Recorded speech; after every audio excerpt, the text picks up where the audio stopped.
온 국민의 걱정이 보통이 아닙니다. 미국 트럼프 행정부가 지금 관세 정책을 통해서 대한민국을 흔들고 있죠.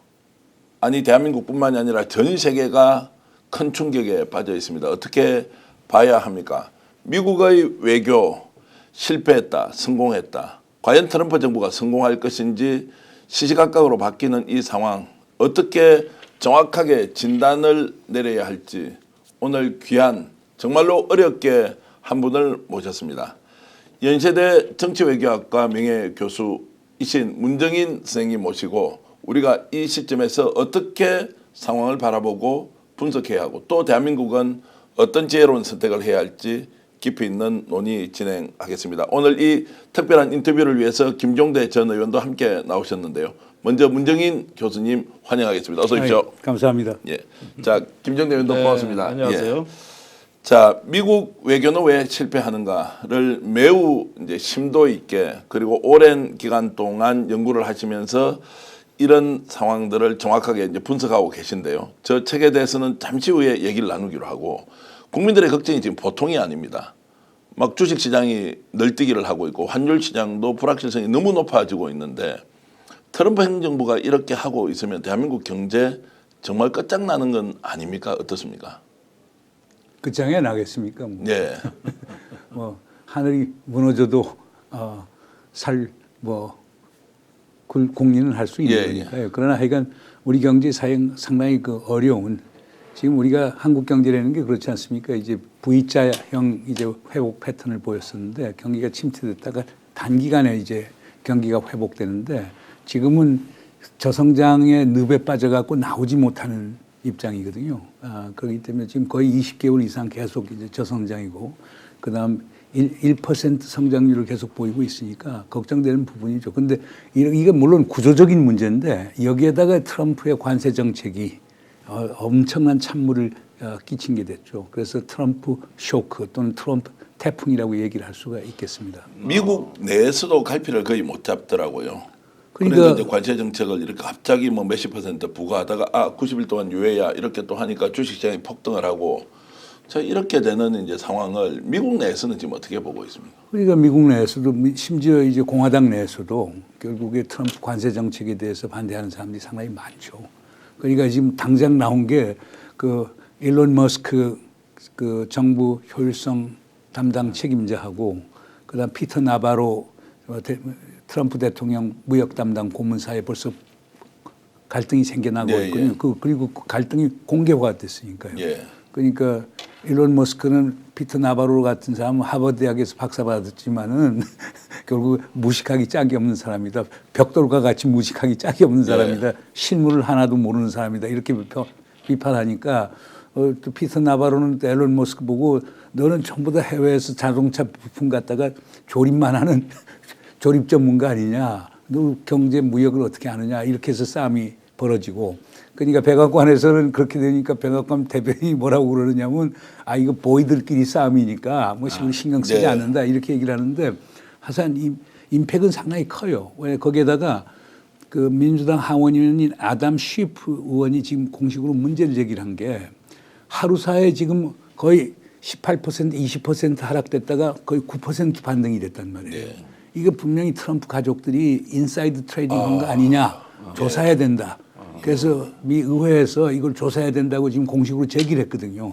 그러니까 트럼프 패밀리뿐만 아니고 트럼프고 소위 동맹을 맺는 많은 소위 부유층 인사들이 결국 이런 걸 갖고 결국 월스트리트에서 월가에서 한탕 노린 거 아니냐. 지금 이렇게 문제 제기가 나왔기 때문에 이게 문제가 상당히 클 거라고 봐요. 이 말씀은 이제 주식시장에 직접 대통령이 정책을 발표하면서 뭔가 일확천금을 노리는 사람들이 불을 축적하고 있다. 이거 상상하지 못했던 일인데 충분히 트럼프 정부에서는 가능한 일입니까?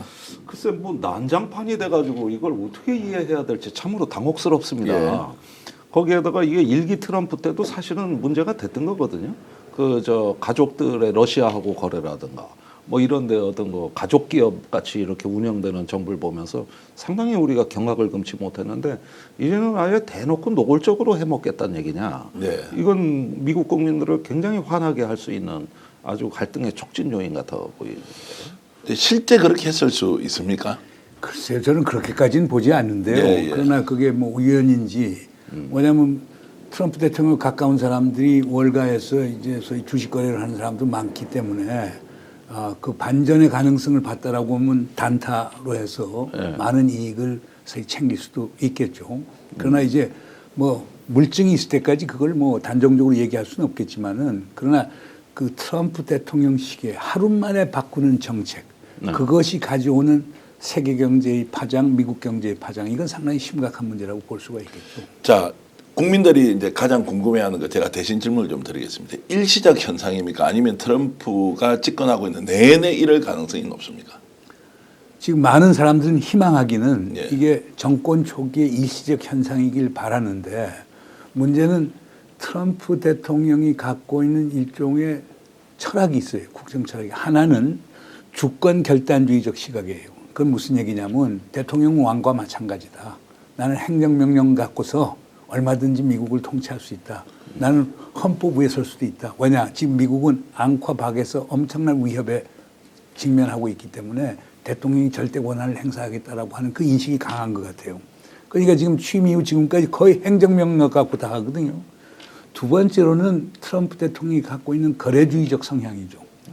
모든 게 득실, 가치라고 하는 건 아무 의미가 없고 결국에 미국의 국익, 심지어 개인적 이익, 그리고 자기에 충성하는 사람들의 이익, 이걸 보고 이거에 의해서 거래를 하는 거니까요. 국내 정치도 그렇고 국제관계도 그렇고 이 두 가지 시각에서 본다라고 하면은 지금과 같은 양상이 얼마든지 나올 수 있다고 볼 수가 있겠죠. 그 불확실성이 굉장히 이제 높은 상황이다라고 우리가 전제하고 이제 대책을 세워야 되는 거예요. 그러니까 이제 보통 이제 트럼프를 아는 사람들은 불확실성이 있는 것이 확실하다.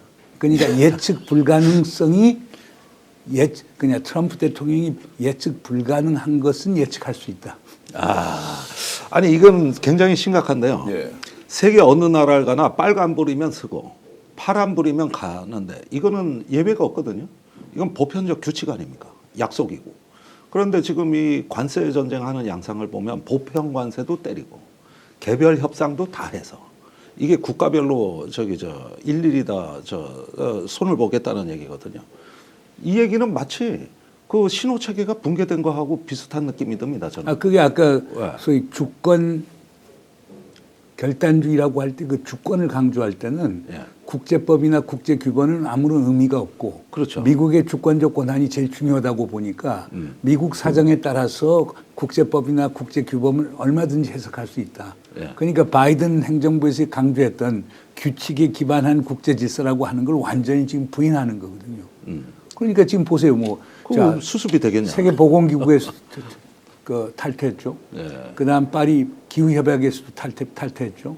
그다음에 이제 세계 무역기구에 대해서는 지금 분담금 안 내겠다고 그러죠. 그다음에 지금 공화당 상하의원 중 일부가 유엔 분담금, 유엔 전체 예산의 22%에 해당되는데 그것도 안 내겠다는 거거든요. 그러니까 결국 미국이 국제 질서, 미국이 만들어 놓은 자유주의 국제 질서로부터 결국에 벗어나오겠다는 거거든요.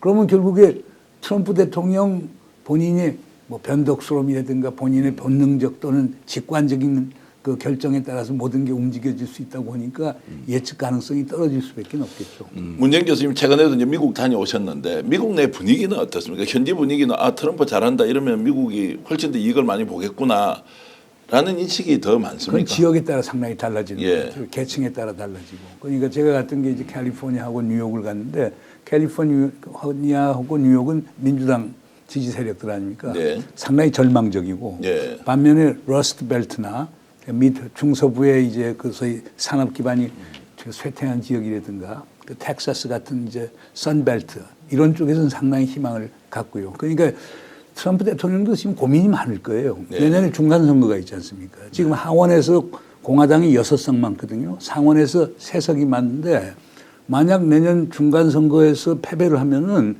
트럼프 대통령이 지금 누리는 권한을 못 누리거든요. 네. 그러니까 그거 이겨야 되는데 그러면 지금 거의 1년 5개월, 6개월 사이에 트럼프 대통령이 뭘 해야 되느냐. 미국은 정말 안전한 곳이다. 미국은 풍요로운 것이다. 항상 일자리는 창출이 된다. 인플레이션은 잡히고 있다. 그 불법 이민자들은 완전히 척결됐다. 이런 것들을 1년 반에서 6개월 사이에 미국 민들한테 보여줘야 되는데 그거에 성공하면 트럼프는 오래 갈 수 있고 심지어 삼선까지도 볼 수가 있는데 만약 그렇지 않고 거기에 실패하고 중간 선거에서 만약에 상하 양원 일부라도 뺏기게 된다면은 트럼프는 상당히 어려워질 거예요. 김 의원께서 보시기에는 종합적으로 성공할 수 있다 아니면 실패 길로 가고 있다 이렇게 아니 워낙 진단 자체가 잘못됐기 때문에 네. 이거는 성공이라기보다는 하나의 선동에 가까운 일종의 어떤 그 프로파간다에 가까운 어떤 반지성적인 흐름이라고 저는 봅니다. 사실은 이게 다 중산층을 재건하고 어떤 그 다시 어떤 그 백인 중산층들의 불만을 달래줄 수 있는 제조업도 부활시키고 제조업도 부활시키고 일자리와 소득을 올리고 이거 말고 성과가 뭐 있겠습니까? 거기서 만족감을 얻어야 되는데 문제의 진단이 전부 중국 때문이라 그래요. 그러면서 자동화로 잃어버린 일자리가 사실은 훨씬 더 많은데도 이런 부분은 건너뛴단 말이죠.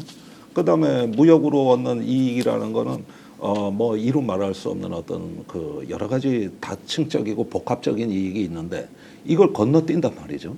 그러면서 이런 어떤 논리적 근거나 어떤 분석에 기초하지 않은 일종의 어떤 프로파간다 같아 보이는데 이게 성공할 수 있다고 보는 나는 그 비상식이 이게 어디서 나오는 거냐. 자, 실제로 김정대 의원처럼 전망을 하면 실패할 게 뻔한데 저렇게 선동 방식으로 국제 질서를 이렇게 이제 혼란으로 몰아넣으면 그 사람들 정치하는 사람이지 않습니까? 트럼프가 표를 먹고 사는 것인데 근데 성공할 가능성이 없는데 저렇게 무모하게 밀어붙인다 이렇게 보기도 어려울 것 같은데. 저는 트럼프 대통령이 상당히 나르시시스트적인 경향이 상당히 강하다고 봐요. 네. 그러니까 일이 안 되면 남 탓하는 거고 그리고 본인은 일이 된다라고 확신을 하고 있고. 아니 지금 관세만 해도 그래요. 그 피터 나바로의 영향을 많이 받은 건데 피터 나바로 같은 사람이 주장할 때는 관세가 바로 일자리다. 관세가 바로 국가 안보다. 그 관세 부과 10년만 제대로 잘하면은 6조 달러 정도를 확보할 수 있다. 10년에 걸쳐서. 10년에 걸쳐. 그러면 미국 지금 국채가 한 36조 정도 되는데 6조. 그걸 삭감할 수 있고. 그다음 정부 규모 줄이면서도 삭감하고. 그럼 미국의 국가의 부채를 가장 짧은 시간에 해결할 수 있다. 그러니까 성공할 수 있다는 확신을 갖고 있는 거예요. 그러니까 이게 과학적 지식에 기초를 해갖고 미래 예측을 하는 거라기보다는 확신을 가지고 확신에 기초해갖고 지금 국정을 운영하는 거기 때문에 거기에다 이 아까 말씀드린 대로 나르시스적인 성향이 있으면은 이건 옳고 그름의 문제가 아니가 되는 거죠. 그래서 거기에 어려운 점이 있는 것 같아요. 그러니까 최근에 CSIS 국제전략연구센터에서 그 부분을 다시 분석하는 레포트를 냈는데 실제로 1년에 6천억 달러 관세 수입으로 그 벌어들인다는 계산 자체가 좀 잘못됐다는 거거든요. 거기서 무역 모델을 시뮬레이션 해보니까 실제 관세 수입의 예상액은 2천억 달러 수준이고 그러면 절반도 안 된다는 얘기고 도대체 이런 수치가 어디서 나온 거냐. 그래서 이런 부분들이 관세를 책정할 때도 무슨 근거로 한국의 26%냐 하는 이 계산법들을 다 뒤집어 엎는 레포트들이. 그러니까 뭐 간단히 우리 총 수입의 대미 흑자를 반으로 나눈 거예요. 그게 50%가 나오는데 그걸 다시 또 할인해서 25%로 해서 한국에 대한 소위 상호 관세를 매겼단 말이에요. 그러니까 그게 과학적 근거가 하나도 없는 거예요. 그리고 우리가 매기려고 하면은 그렇잖아요. 이제 국가별로 품목별로 해갖고 모든 품목을 다 따져야 되거든요.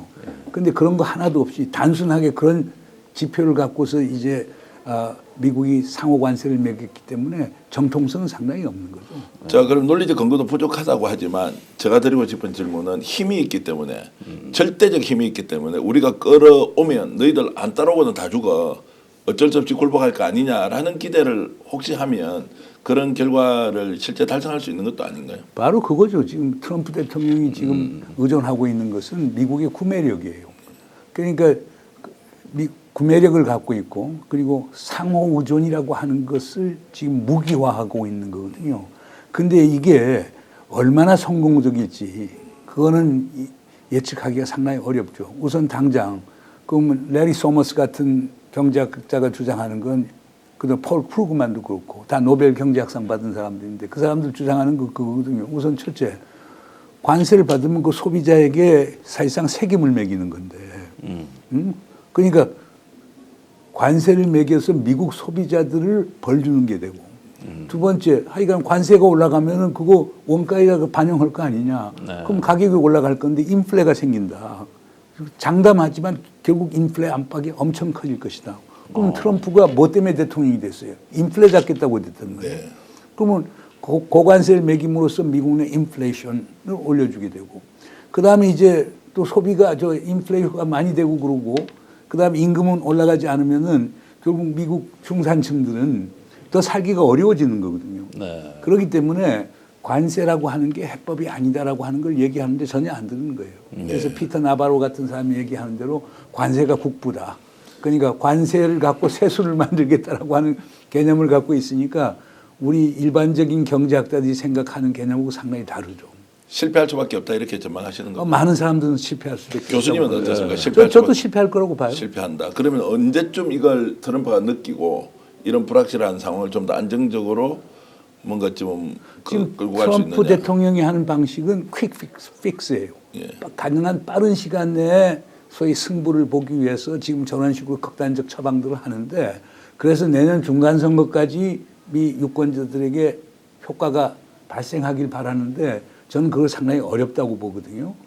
자, 90일 유예 정도로 이렇게 갑자기 또 이제 정책을 선회하는 것, 네. 이런 것은 본인이 실패했다고 이렇게 인정하는 겁니까? 아니면 본인 말대로 너무 불안해하니까 내가 잠시 멈춰줄게. 이제 이것을 본질적으로 어떻게 해석해야 돼요? 저는 전략 같은데요. 전략이다. 예, 그 70여 개국에서 협상 전화가 왔다는 거 아닙니까? 그걸 굉장히 즐기더라고요. 그러니까 협상할 준비가 돼 있다. 이러면 90일 유예라는 것도 사실은 따지고 보면은 애초에 상호 관세를 세게 질러놓고 하나씩 이제 투자를 하든지, 뭐 저는 사실상 조공이라고 생각합니다.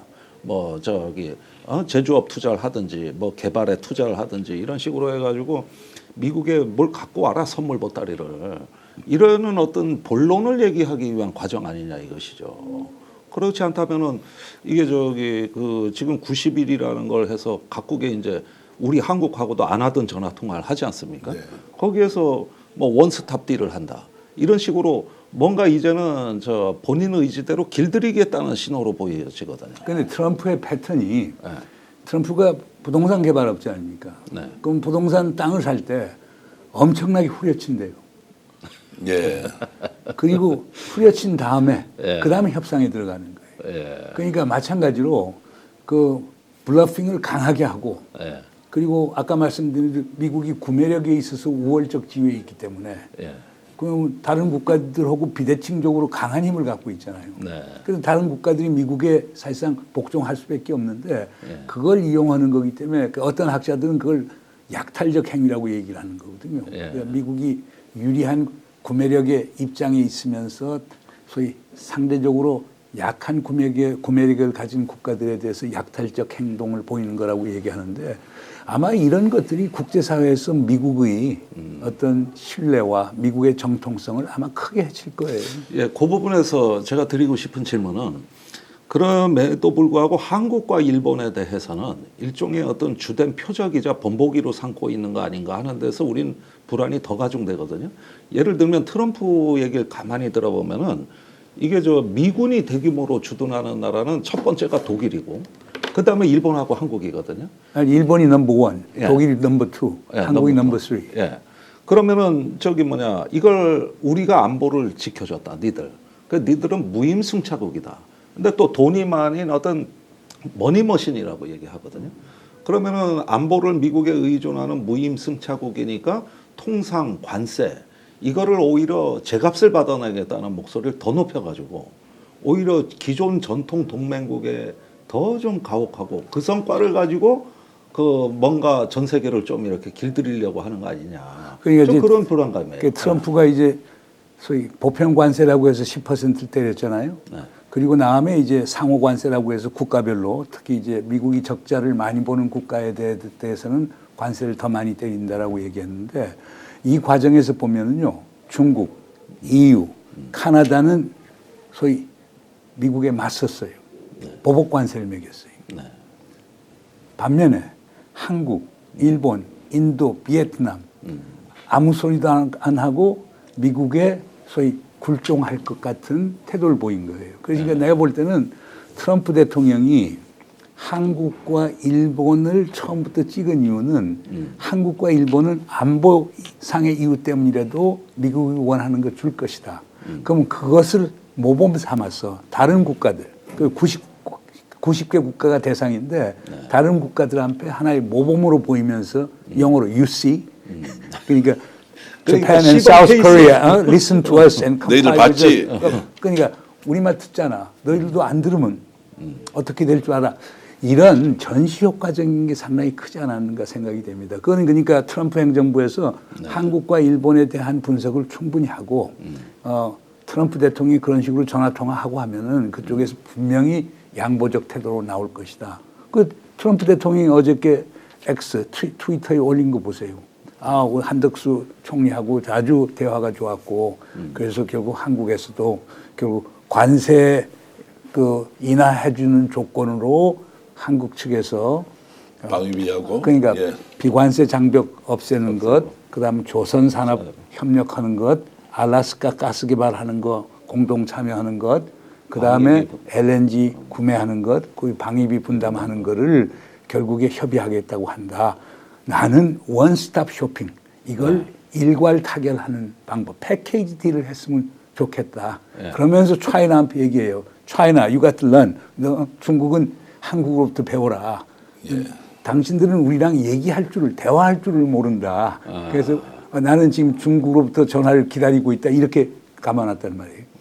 그 맥락을 읽으면은 분명히 한국과 일본에서 트럼프의 그 거래주의적 협상수를 보이고, 그리고 그걸 전시 효과를 이용해 갖고 다른 국가들에 대해서 간접적 압박을 주는 그 패턴이었는데, 저도 이해가 안 되는 건 하루 만에 그냥 70개 국가에 대해서는 90일 유예 딱 때렸단 말이에요. 뭐 우리하기는 좋은 거죠. 협상의 여지가 있으니.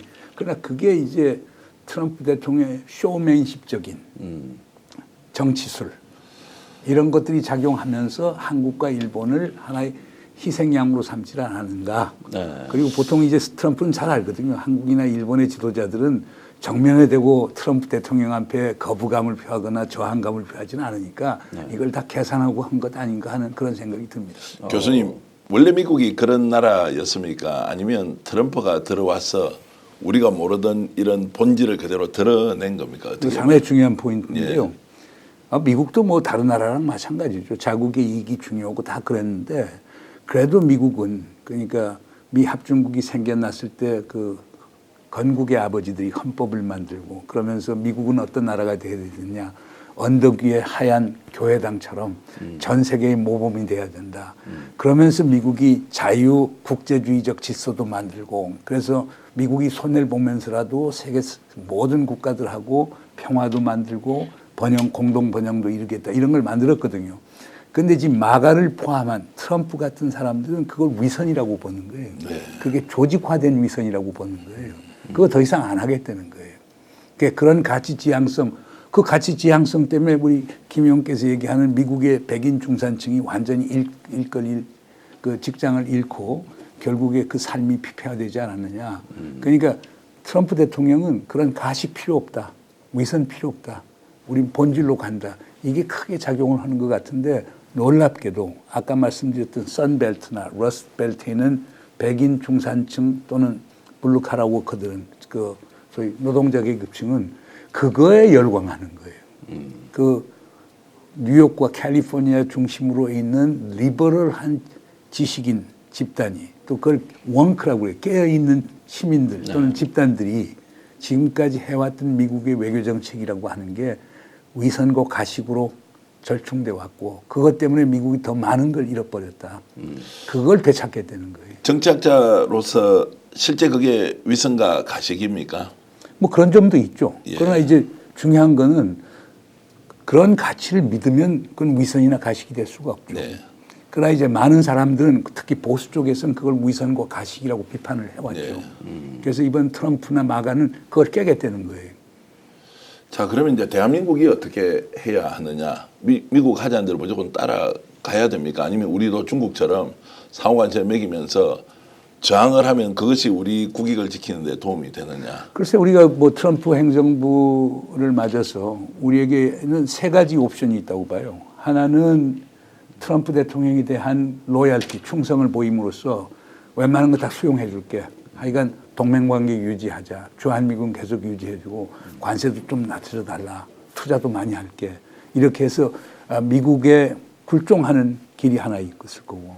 두 번째로는 우리가 할 말은 하고, 그래서 우리 동맹은 유지하는데 그래도 우리가 지금 합의한 게 있지 않느냐. 가령 방위비 분담. 이미 우리가 특별협정이라는 걸 맺어갖고 그거에 의해서 협상을 하고 다 방위비 분담 액수를 정한 건데 그걸 일방적으로 바꿔서 그걸 10배씩 더 내라고 하면 우리 수용을 못한다. 따질 거 따지고 또 시민사회에서 들고 일어나서 뭐 반미 목소리도 높이고 이런 보이스, 목청을 높이는 방법도 있을 거고 세 번째로는 이탈해 나가는 거죠. 네, 그거는 결국에 뭐냐. 자, 방위비 분담 갖고 이렇게 많이 얘기가 나오면 오케이. 자, 한미동맹 당신이 원하는 대로 우리 계속 할게. 그러나 기본적으로 우리가 대한민국 군이 주력군이 될게. 미군은 지원군이 되라. 그리고 주한미군 없어도 좋다.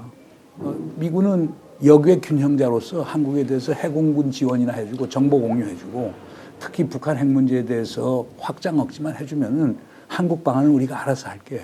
이런 식으로 전향적으로 나가는 방법이 있겠죠. 네. 그다음에 경제 부분도 오케이. 지금 미국이 한국 수출 시장의 한 수출의 16%를 차지하는데 이걸 더 낮추면서 한중일 삼국 FTA 체제 빨리 지금까지 16차에 걸쳐서 협상을 했는데 2019년 이후에 진전이 없거든요. 이거 최종적으로 이제 체결을 해갖고 한중일 삼국의 시장을 넓히고 그다음에 우리 같은 경우는 RCEP도 활성화하고 그다음에 CPTPP에도 우리가 가입을 해갖고 그래서 열린 지역주의를 통해서 우리의 경제 공간을 넓히는 방안이 있죠. 그리고 일본, 호주, 카나다, 독일, 프랑스 이런 국가들하고 협력해서 미국 없는 세계무역기구라도 우리가 재구축하자. 네. 그래서 미국이 안 한다면 빼고 미국이 지금 국제질서 전부 다 위반하기 때문에 우리끼리 협력을 해갖고 자유무역 질서라고 하는 걸 활성화하자. 이런 식으로 나갈 수 있죠. 근데 그러려고 하면 우리 지도자가 엄청난 결기가 있어야 되겠죠. 자, 그러면 이제 대선이 곧 치러지면 이재명 정부가 출범한다라는 전제 하에서 대한민국이 국익을 지키고 상호 발전하기 위해서 조금 전에 말씀하셨던 그 세 가지의 경우 중에서 어떤 선택을 하는 것이 맞나? 예, 우선 그렇게 가기까지 아직 2달이 남았습니다. 예. 50일 정도 남았다고 보여지네요. 그런데 한덕수 체제가 여기에서 지금 역할론을 주장하고 나서고 있다는 겁니다. 그러니까 저는 이 50일이 굉장히 중요하다고 봐요. 그리고 트럼프가 한덕수 권한대행한테 대통령 출마할 거냐 이렇게 물어봤다는 거는 어느 정도 이 가치를 평가하겠다는 얘기거든요. 그러면은 이 2달 동안에 혹시라도 어떤 한덕수 대행 체제가 미국이 제안하는 원스톱 딜이라고 하는 그 포괄 협상에 자기들이 역할을 하겠다고 실제 뛰어들고 그리고 일부 동맹주의자나 보수 언론에서 그거를 뒷받침하면서 오히려 아까 말씀하신 시나리오 중에 첫 번째 시나리오, 그 굴종적 시나리오 이쪽으로 일단 발을 담가버렸을 때 이제 이재명 정부가 출범을 해도 그걸 다시 그 수정하는데 상당한 비용이 들지 않겠습니까? 그런데 우리가 모든 걸 원론적으로 봐야 되는데요. 네. 트럼프 대통령이 얘기하는 원스톱 쇼핑이라는 건 현실적으로 전 불가능하다고 봅니다. 그럼 미국이 가지고 있는 그 바게닝 칩이라고 하는 게 관세를 인하시키는 거란 말이에요. 그러면 그 반대급으로서 우리가 비관세 장벽을 철폐한다. 그건 우리가 할 수가 있어요. 그건 같이 가는 거예요. 그런데 그 다음에 있는 조선. 조선이 우리 정부 소유 기업들입니까? 민간인 기업들 아닙니까? 그러면 거기 장사를 해야 될 거 아닙니까? 미국에서 소위 함정 주문 받아서 생산해서 돈 받으면 that's fine. 그럼 뭐 그 협상의 딜을 할 필요도 없는 거예요. 그러나 미국 와서 투자를 해갖고 그래서 조선소 만들어서 미국 함정을 만들어라? 그럼 5년, 6년 있다가 미 해군의 수요가 다 충족이 되면 그 다음 뭘 해야 돼요? 그러면 손실이 날 거 아니에요. 그 정부가 그걸 강제할 수가 없지 않습니까? 그러니까 쉬운 게 아니에요. 그 다음에 알래스카 가스 개발 사업 이미 거의 15년 이상 진행되고 있지만 진전이 하나도 없습니다. 그 알래스카 개발 가스개발공사라고 하는 회사가 있는데 지금까지 5억 불을 투자를 했는데도 불구하고 파이프라인 1km도 건설을 못했어요.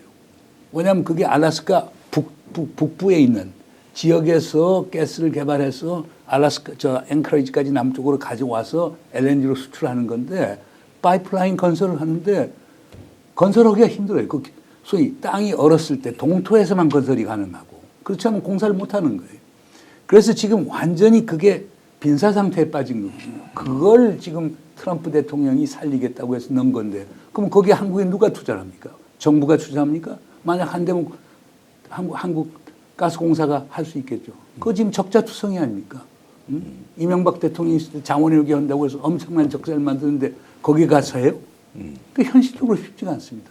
그 다음에 방위비 분담 같은 것도 그건 항목이 완전 다른 겁니다.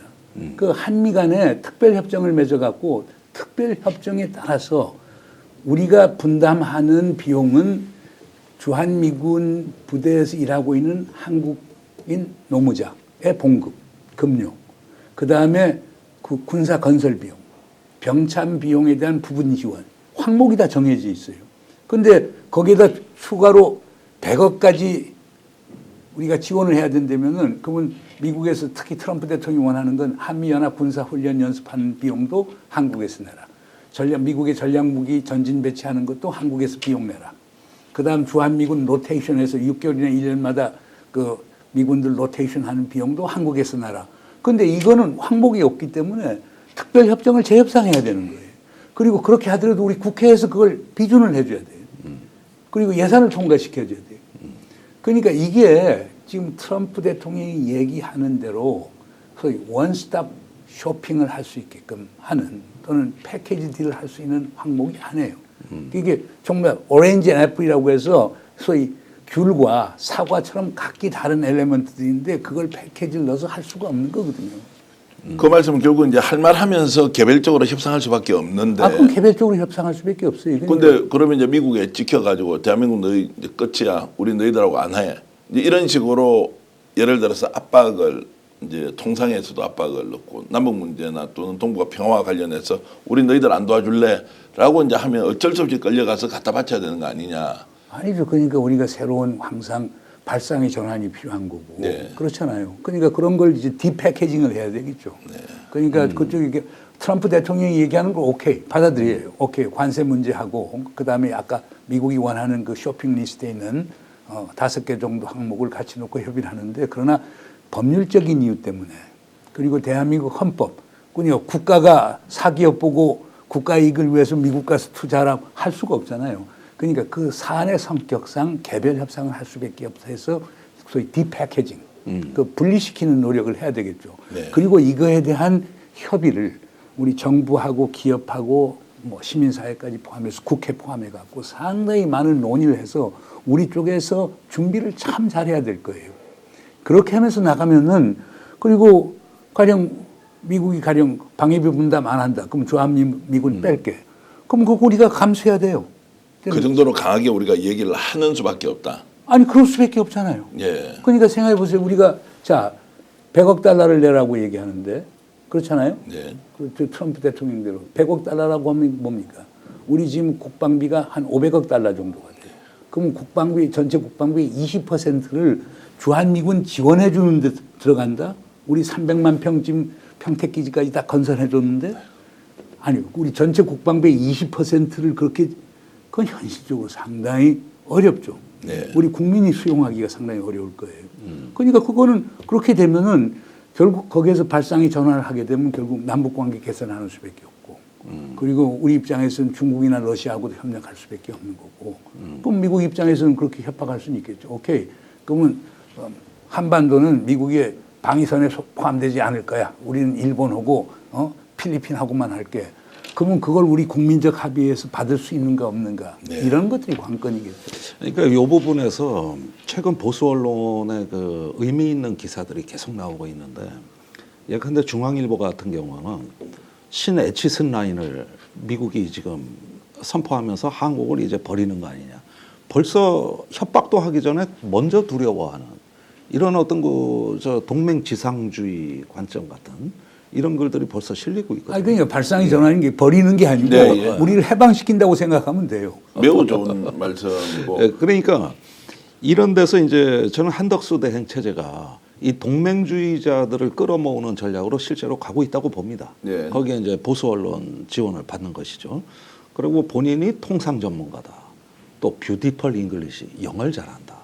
이런 식으로 해가면서 이제 이 어떤 위기를 관리할 수 있는 적임자가 마치 본인인 것처럼 얘기를 하고 그 추대론이 지금 확산이 되고 있지 않습니까? 그러면서 사실은 아까 문 교수님이 얘기하신 시나리오 1, 그 사실은 굴종적 시나리오지만은 이걸 경제동맹이라는 용어로 포장하고 있습니다.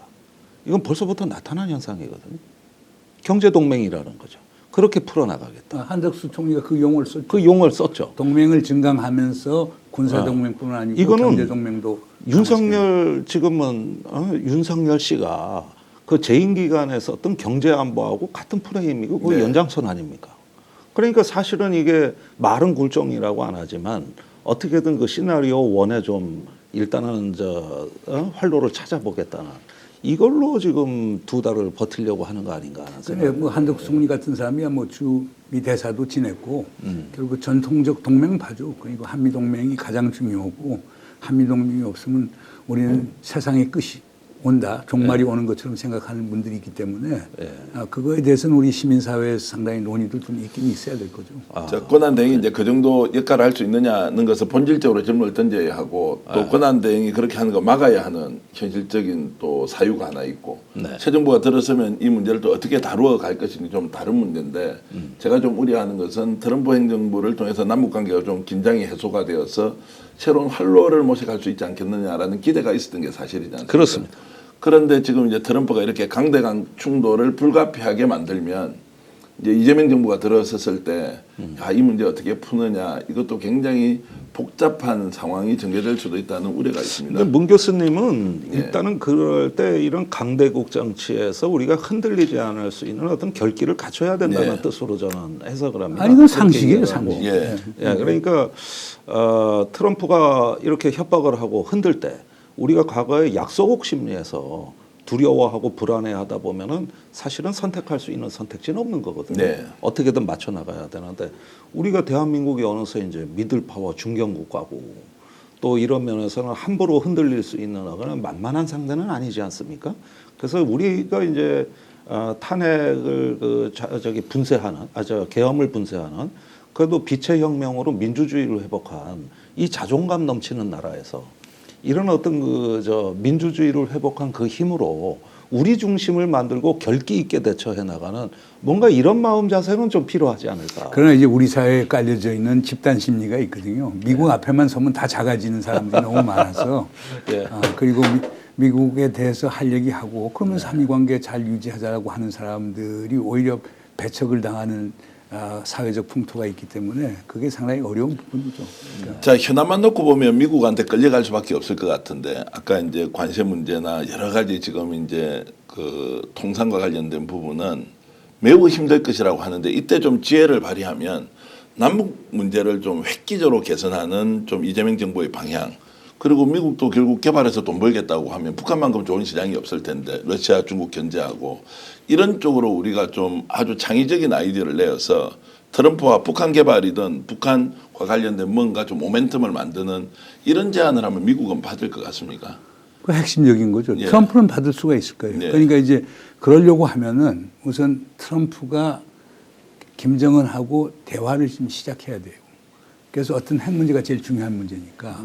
또 트럼프 대통령은 항상 생각하는 게 옛날 뭐 소위 원산 같은데 대규모 이제 복합 관광단지 만드는데 엄청 관심이 많았거든요. 뭐 가자 같은데도 그 지중해 최고의 관광지로 만들겠다는 생각을 갖고 있으니까 만약 트럼프 대통령이 그런 식으로 해서 북한이 핵 미사일 활동 중지하고 그다음 북한이 갖고 있는 핵 시설, 물질, 무기 이를 부분적으로 감축해 나가는 조건이라면 그걸 검증 가능하게 감축해 나간다라고 하면 트럼프 대통령이 뭐 북미 수교라든가 한미연합 군사훈련을 중단하는 거라든가 뭐 전략무기 전진 배치 같은 걸 중단하고 그리고 북한에 대해서 관광 개발하는데 외국 자본이 들어가는 것까지도 찬성할 수도 있는 거거든요. 그러니까 제가 볼 때는 이재명 정부가 가령 들어선다. 그럼 미국이 북한하고 그런 대화하는 것을 독려해주고 그런 맥락 하에서 남북 관계를 개선해야 되는데 여기에 큰 소위 장애물이 있어요. 재작년 12월에 이제 김정은이가 분명히 선언을 했거든요. 남북 관계는 소위 적대적 두 개의 국가 관계다. 그러면 두 개의 국가 관계를 우리가 얼마나 수용해 줄 수 있냐는 문제죠. 그런데 그걸 해주려고 하면 헌법 3조 영토 조항하고 헌법 4조 통일 조항에 대한 남쪽 내에서 소위 논쟁이 있어야 되고 그 개정의 방향. 만약 그런 움직임이 있으면 김정은은 나올 거예요. 그런데 김정은은 기본적으로 저는 이렇게 생각해요. 지금 두 개의 국가론을 들고 나온 가장 큰 이유가 그러니까 김정은 표현대로 남에서는 진보든 보수든 그들이 생각하는 것은 북한 체제를 없애고 흡수통일하려고 하는 게 그들이 목표다. 그러니까 보수나 진보나 상대할 만하지 않다라고 하는 게 김정은의 판단이란 말이에요. 그러면서 김정은이 두 개의 국가론을 들고 나온 거는 자, 조선민주주의인민공화국하고 대한민국이 두 개의 각기 다른 나라들이니까 국제법과 국제규범에 근거해서 서로 간에 주권과 영토를 존중해주고 내정 가섭을 하지 않는다. 이걸 확실히 해주면 관계를 맺겠다는 거란 말이에요.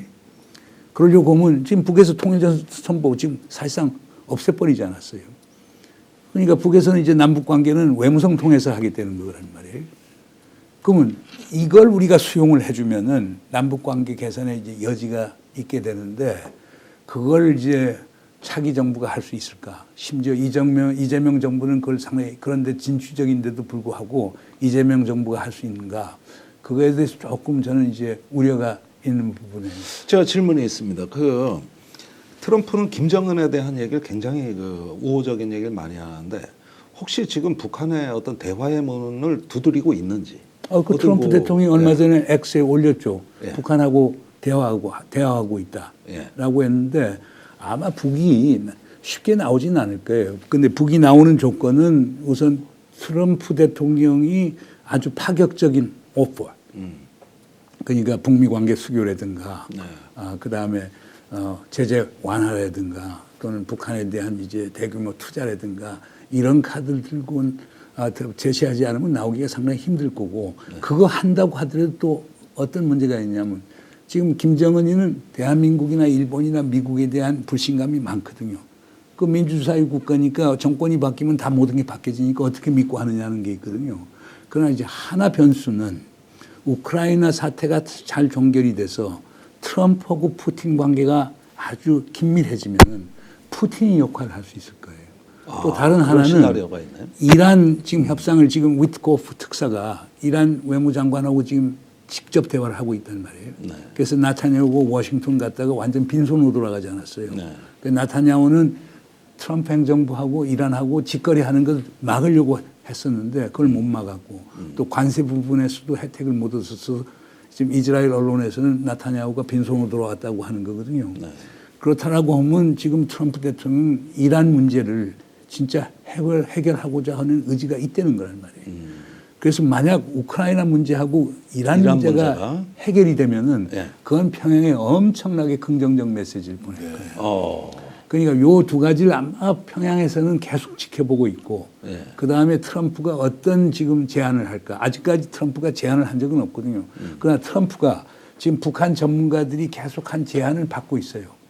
북한 김정은 위원장에 대해서 비판적인 발언하지 말고 우호적인 표현을 하고 북한 자극하지 말라. 지금 트럼프 행정부 출범해가고 지금까지 그런 게 한 번도 없었단 말이에요. 네. 그러니까 그 기본을 지키는데 이걸 넘어서 북한에다가 어떤 카드를 내밀느냐. 그리고 북한에 원하는 것이 무엇인가를 보여주는 것. 이게 관건이에요. 그러니까 이게 한 축이고 다른 한 축에서는 결국 이란, 우크라이나 사태의 진전 여부. 근데 여기 변수는 하나 있죠. 지금 한국과 일본은 지금도 계속 한반도 비핵화가 아니고 북한 비핵화다. 네. 그걸 갖고 워싱턴은 계속 압박을 가하고 있고 또 트럼프 행정부는 그걸 또 수용을 해주고 있단 말이에요. 네. 그러면서 비핵화 협상해야 되지 핵군축 협상은 안 된다고 이렇게 딴지를 걸 수가 있죠. 자, 우리 말씀대로 대한민국이 예. 딴지를 걸 수 있다. 이 말씀. 딴지를 걸지. 그러면 패싱하고 그냥 가버릴 수도 있는 거 아니에요? 그러면 북한에다가. 코리아 패싱이 일어날 수 있는 거죠. 그럴 수 있죠. 네. 그러니까 대한민국이 이해 당사자인데도 교수님 말씀 들어보면 이재명 정부가 쓸 자리가 별로 없어 보입니다. 워낙 큰 딜이 이루어지고 러시아 또 중국과 관련된 것까지 보면 그럼 이재명 정부가 들어서면 이제 여기에서 실제로 우리가 아주 절묘하게 파고들어서 국익도 챙기면서 긴장도 완화하고 뭔가 새로운 좀 돌파구를 마련할 수 있느냐 그게 끼워줄 거냐 뭐 이런 질문을 좀 드리고 싶어요. 쉽지는 않을 거예요. 그러니까 기본적으로 윤석열이 남긴 유산들이 있거든요. 예. 그게 남북 간 관계를 상당히 어렵게 만드는 부분이 있단 말이에요. 그다음 두 번째로는 만약 이재명 정부가 들어선다고 해도 트럼프 대통령에 대한 명확한 확실한 로얄티 충성을 보이지 않으면은 트럼프 대통령이 그렇게 우호적인 태도를 안 할 가능성이 있거든요. 그러면 이제 이재명 이제 대표야 상당히 실용주의적인 사람이니까 미국에 대해서 상당히 우호적으로 나갈 수도 있겠죠. 근데 그게 이제 또 우리 진보 진영에서 엄청난 반발이 있을 수 있고 그렇기 때문에 뭐 하여간 쉽지는 않을 거예요. 그래서 저는 이재명 대표가 이제 후보가 어떤 이제 안을 갖고 나올지 지켜봐야 되겠는데 네. 그러나 하여간 이재명 대표는 대선 기간에는 분명히 그럴 거예요. 한미 동맹을 상당히 중요하게 여기고 그 틀 안에서 모든 남북 관계든가 대중 대러 관계도 해나가겠다는 입장을 표명할 텐데 집권한 후에 어떤 식의 반전을 통해서 미국을 자극하지 않으면서 남북 관계 돌파구를 만드느냐 이거는 가장 큰 과제가 될 겁니다. 자, 그럼 이재명 이제 대표가 후보가 되어서 대통령이 이제 될 가능성이 99.9%다라는 전제로 보면 남북 문제하고 그리고 한미 관계를 어떻게 풀어가야 하는지 큰 틀에서 좀 방향을 김종대 의원이 제시를 해주시죠. 아니 저는 그 노무현 대통령 초기가 자꾸 떠오릅니다. 그때 그 리처드 롤리스라고 그 럼스펠드 장관 밑에 있던 동아태 담당 차관보가 부차관보. 예, 부차관보가 그 저 청와대를 찾아와가지고 주한미군 감축을 일방적으로 통보했거든요. 이건 협의가 아닙니다. 그냥 통보예요, 통보. 그다음에 이제 이라크 파병 문제가 닥쳐왔고 그러면서 전시작전권 전환 문제, 북핵 문제가 한 비슷한 시간대에 그냥 전부 다 밀려오는 말 그대로 뭐 쓰나미 같은 격동의 시기였다고 저는 기억을 하는데 그에 비견되는 사태가 또 올 수도 있는 거 아니겠어요? 그래서 노 대통령의 그때 응답은 어떤 조금 자주적인 생존 의지를 우리가 한번 이 기회에 굳건히 해서 국방개혁을 해가지고 우리 스스로 자주국방의 역량을 구축해 나가자 이런 거였단 말이죠. 근데 지금 트럼프가 이렇게 일방주의로 나오고 한다면은 그것이 결국 노 대통령이 어떻게 보면 다 예측하지는 않았겠지만 21세기의 이 불확실 환경을 내다본 좀 거시적 안목의 어떤 그 진단이었다고 생각이 들거든요. 다시 그런 정신을 한번 되새겨볼 필요가 있고 이재명 대표가 이제 만약에 집권을 한다면은 저는 그런 면에서 조금 더 그 노무현의 시즌 2 뭔가 조금 결기 있는 정부. 그 다음에 생존 의지가 강인하게 좀 표출이 돼가지고 이제 국민들의 이제 민주주의 회복 의지를 외교로 연결할 수 있는 뭔가 이런 어떤 리더십을 좀 많이 좀 강구하셔야 된다. 그렇게 해가지고 좀 돌파해 나가는 하나의 리더십을 보여주셔야 될 것 같아요. 실제 이재명 정부가 들었으면 그렇게 할 것 같습니까? 전 잘 모르겠습니다만 예. 그러나 이제 그 이재명 후보가 갖는 철학은 있죠. 예. 그러니까 더러운 평화가 전쟁보다는 훨씬 낫다라고 하는 전쟁의 승리보다 낫다라고 하는 표현을 하고 해서 평화에 대한 의지는 분명한 것 같고요. 그 다음에 지금 얼마나 지금 대북 송금 문제 때문에 지금 고생을 하고 있습니까? 그러니까 경기도 지사 있었을 때나 성남시장이 있었을 때 남북 관계 개선에 대해서는 국내 정치인 어느 누구보다도 이제 관심을 표명해 온 건데 문제는 북이 어떻게 나올 것이냐라고 하는 게 관건이겠죠. 그렇기 때문에 좀 지켜봐야 될 건데 하여간 뭐 제가 아는 이재명 후보는 상당히 실용적 해법을 찾으려고 할 거예요. 그러니까 그리고 아마 선거 국면에서의 이제 정책들하고 대통령이 당선되고 난 후의 정책에서는 좀 차이가 있을 수도 있다. 그래서 대통령이 당선되고 나면 보다 결기 있는 정책을 펼 것 아닌가 하는 그런 생각이 듭니다. 네. 자, 우려도 많고 또 기대를 절대로 저버려서는 안 된다. 트럼프 행정부 들어서서 생기고 있는 정말 대한민국을 둘러싼 여러 현안들이 참으로 복잡하게 전개된다는 생각이 들고요. 미국 외교는 왜 실패하는가라는 이제 명제를 이번에 문재인 교수께서 내고 이제 이 내용에 대해서는 저희들이 따로 인터뷰를 한 번 더 만들어서 여러분께 전달해 드리겠는데요. 오늘 오랜만에 말씀드리면서 똑같은다는 생각도 들기도 하고 이런 중요한 말씀을 자주 들어야겠다는 또 다짐도 해보는데 문재인 교수님 오늘 감사드리고요. 아유, 감사합니다. 그리고 김정대 의원께도 진심으로 감사드립니다. 네. 저희들이 미국 외교는 또 왜 실패하는가에 대한 토론도 또 준비를 할 테니까요. 그때도 좋은 말씀 부탁드리겠습니다. 여러분 안녕히 계십시오. 고맙습니다. 아유, 감사합니다. 오늘 방송 어떠셨습니까? 마음에 들었다면 구독, 좋아요로 스픽스를 응원해 주십시오. 여러분들의 구독, 좋아요는 가장 큰 힘이 됩니다. 스픽스 구독, 좋아요.